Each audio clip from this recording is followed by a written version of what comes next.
దూరీకృత సీతార్తి ప్రకటీకృత రమవైభవ స్ఫూర్తి దారిత దశముఖ కీర్తి పురతో మమ భాతు హనుమతో మూర్తి.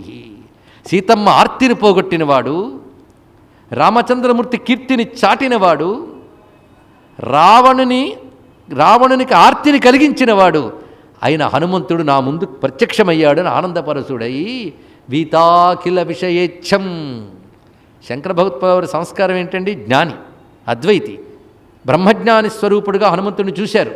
అందుకే బ్రహ్మజ్ఞాని ఎలా ఉంటాడో చెప్తున్నాడు. వీతాఖిల విషయేచ్ఛం, సకల విషయవాసనలన్నీ విడిచిపెట్టినటువంటి వాడు.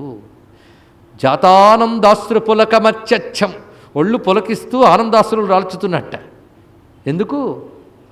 రాముణ్ణి తలంచుకుంటూ. అతి అచ్చం, గొప్ప మాట. అతి అచ్చ. అచ్చ అంటే అచ్చా హిందీ పదం కాదండి, సంస్కృత పదం. అత్యచ్చం, అతి స్పష్టమైన వాడు, స్వచ్ఛమైన వాడు. ఇది అర్థం. సరిగ్గా శివేన వచసాత్వా గిరిశాచ్చావధామసి రుద్రంలో మంత్రం అక్కడ వాడే అచ్చ. అచ్చ అంటే నిర్మలుడు, మాయావికారము లేనివాడు. అది ఎంత నిర్మలుడంటే అతి అచ్చం, అత్యంత నిర్మలుడు. అందుకే జాతానందాశ్రు పులకమత్యచ్చం సీతాపతి దూతాద్యం వాతాత్మజమధ్య భావయే హృదయం అని స్తుతించారు ఆదిశంకర భగవత్పాదుల వారు. ఆ విధంగా ఆయన రంభావనంలో ప్రకాశిస్తుంటాడు. అది ఆయన అందమైన రూపం అండి ఇక్కడ. కనుక సువర్చల సమేతుడైన హనుమంతుడు అంటే ఏంటో తెలిసింది కదా. ఇది ఉపాసన రహస్యం. ఆయన మామూలు బ్రహ్మచారిగా ఉన్నాడు, పెళ్లి కాలేదు. అప్పుడు సువర్చలాదేవి ఎలా ఉన్నది? ఆయనలో బ్రహ్మవర్చస్సు రూపంలో ఉన్నది. ఇది తెలుసుకోండి. కనుక ఎప్పుడు ఉంటుంది ఆవిడ. అందుకే లక్ష్మీ తంత్రంలో ఒక మాట ఉన్నది. లక్ష్మి విష్ణువుని ఎప్పుడు విడిచిపెట్టదు. ఏ అవతారం ధరించినా ఆమె ఉంటుంది. అన్యేషు చావతారేషు విష్ణోరేష అనపాయని అంది విష్ణు పురాణం. ఆయన రాముడైనప్పుడు అమ్మ సీతమ్మ అయింది, ఆయన కృష్ణుడైనప్పుడు అమ్మ రుక్మిణి అయింది. ఈ పట్టుకోగానే ఒక ఆయన అన్నట్ట, మన నరసింహస్వామి వచ్చినప్పుడు ఆయన ఒక్కడే వచ్చారు కదండి, అప్పుడు అమ్మ రాలేదు అంటే, మరి వామనుడు వచ్చినప్పుడు బ్రహ్మచారే కదా, అప్పుడు అమ్మ రాలేదు కదా అన్నాడు. నాయన నరసింహస్వామిగా వచ్చినప్పుడు ఆయన గోళ్లల్లో లక్ష్మీదేవి పరాక్రమ లక్ష్మిగా ఉందిట.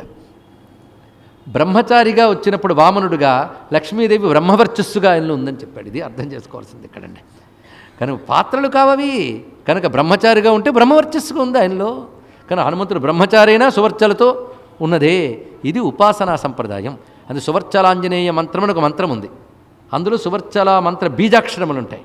ఆ బీజాక్షరంలో హనుమంతు నామాన్ని కలిపితే ఆ ఉపాసించిన వాడికి వాళ్ళిద్దరూ కనబడతారు. అలా దర్శించిన వాళ్ళు నేటికి ఉన్నారండి మహాత్ములు, హనుమద్ ఉపాసకులు. అలాంటి వారితో సంభాషించి వారి అనుభవాలు తెలుసుకున్న అనుభవంతో వినయంగా మీ ముందు విన్నవించుకుంటున్న విషయాలు ఇవన్నీ.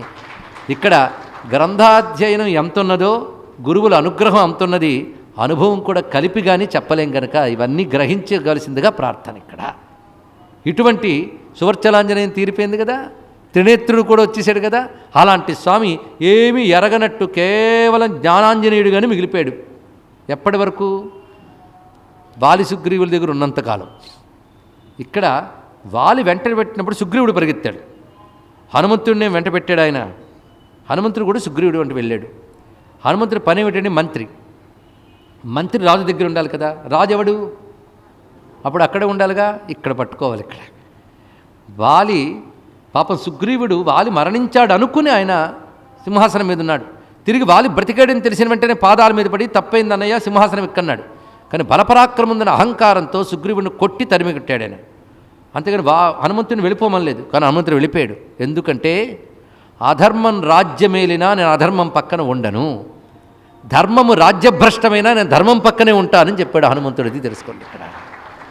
ఎందుకంటే మంత్రి మేధావి. అందుకని మేధావి పని ఎవడు పదవిలో ఉంటే వాడు భజన చేయడం కాదు. ఇది చెప్తున్నాడు ఇక్కడ.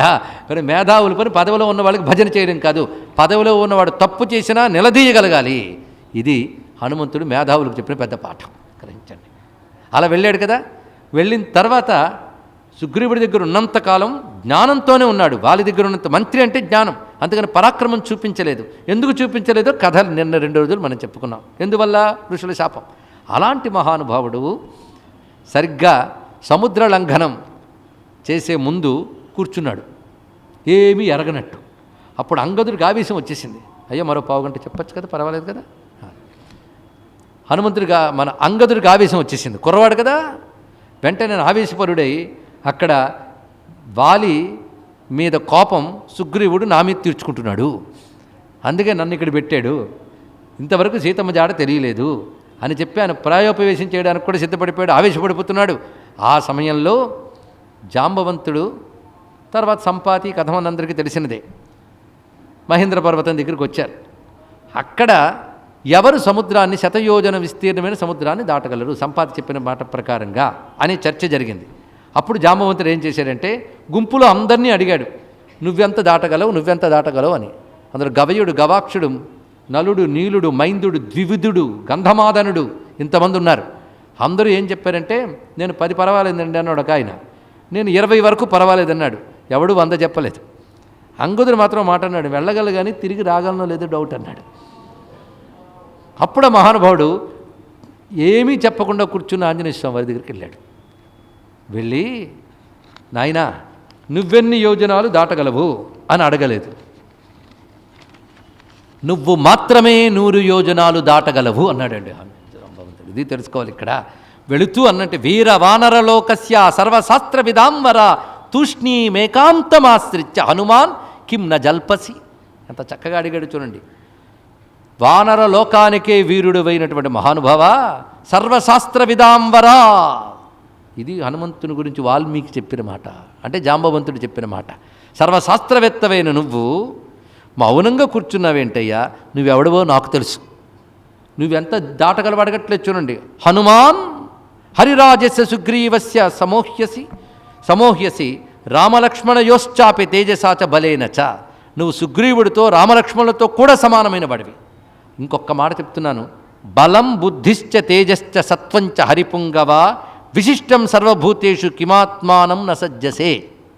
బలం కానీ, బుద్ధి కానీ, తేజస్సు కానీ, సత్వము కానీ నీయందు ఉన్నట్లు సృష్టిలో ఎవరి యందు లేవు అన్నాడు జాంబవంతుడు.